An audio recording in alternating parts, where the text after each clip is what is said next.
What's up, YouTube? Today I'm gonna be explaining supply and demand. So, simple fact, I'm gonna just type it out. Demand are buy zones. I'm already gonna have this on the demand.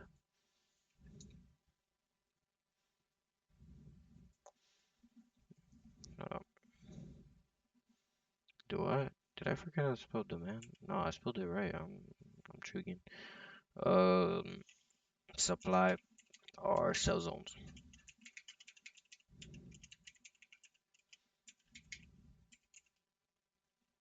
So I'm gonna put this. So pretty much demand and supply and demand. Supply are seller zones where top of markets, where the top of the markets are. Those are supply zones. Demand are buyer zones where the bottom of every low there's high buyer demand, right? So that I'm gonna put another thing. Higher the time frame, meaning daily, weekly, monthly, the stronger the zone is, right? So this applies for demand and supply, right? Supply and demand, whatever.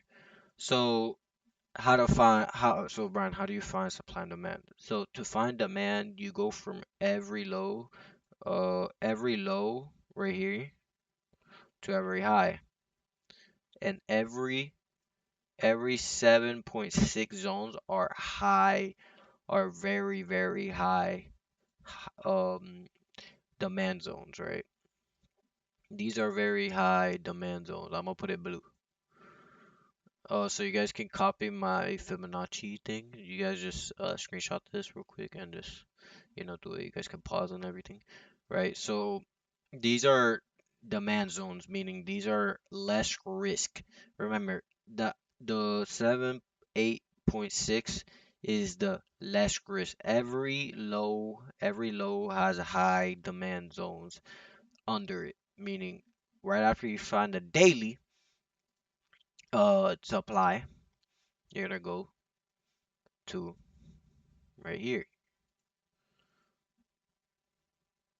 Boom.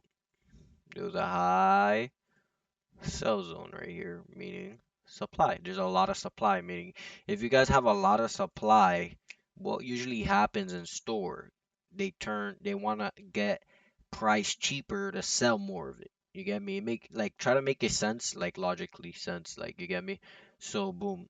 This is the highest supply, this is the highest demand, right? So we go boom, lower time frame, and we do the same thing. But instead of going from down here or whatever, wherever the move, you want to do it where the move started. Where this move started was right around here, like this low right here. You don't want to do this low, you want to do this low, because that's when the move really like had that rejection and push up, right? So we're gonna get it from here to up here, right? Probably, nah, this is where the move broke, right here, broke, went up. So boom. Look, you guys see the zones it tapped. It tapped into zones, and look where price is running up, back up. So boom. These are demand zones. Blue. These are demand zones. So if you was to put a buy down here, you was less likely to hit a stop loss and more likely to hit wherever you want. Like let's say you put 200 flat, you would have hit it just because of a little wick. You understand me? So another thing right here, boom, boom. That's 4 hours. Obviously, you want to do the same thing where the move started. This move started it right here. When it pushed down, it started literally right here. That's when it liquidated. So another zones where you guys want to really be aware about are 50% zones. Gold loves retracing off of 50% zones just for the simple fact it loves quarter levels.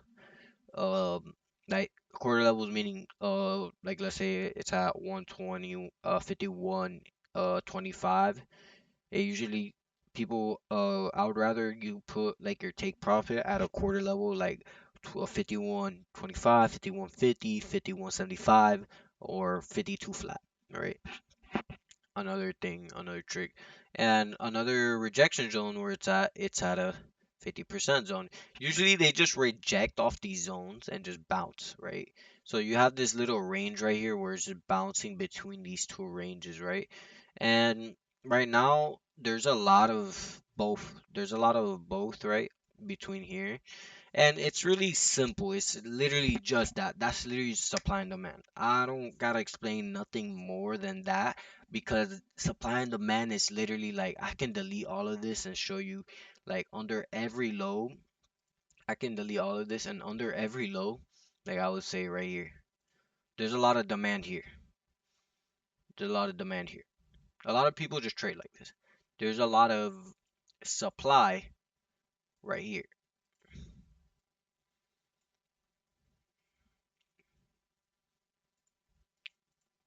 So you have this range. So if it breaks under here, you guys will see more of a look. You'll see liquidity down here or down here.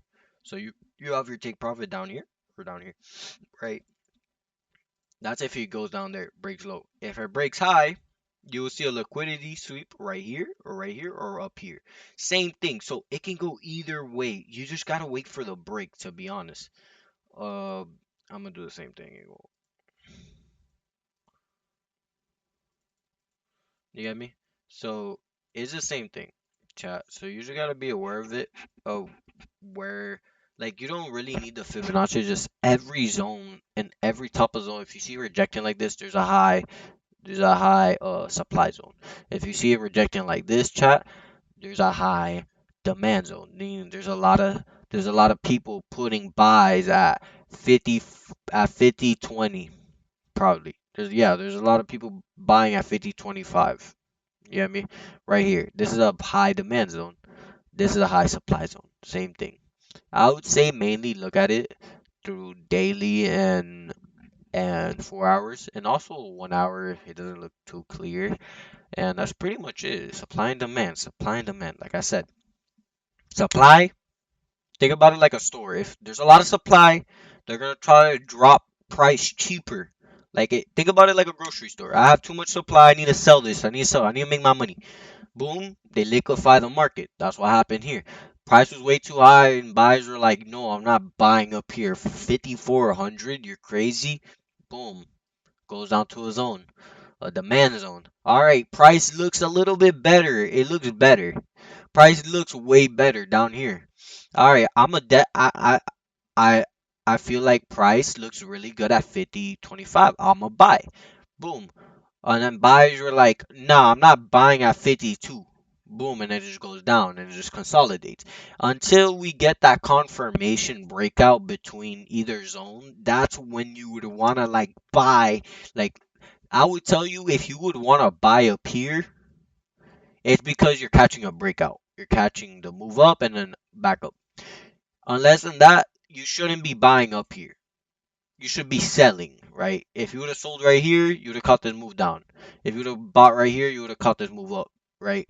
That's scout. That's like if you want to scout because a lot of traders, you guys love to scout. You guys cannot hold trades because you guys are impatient. You like taking your money out the market, boom, boom, boom. Take your money, boom, take it. I would tell you guys if you guys can't handle that pressure, like literally scout, do supply and demand and breakouts, boom, on lower time frames, right?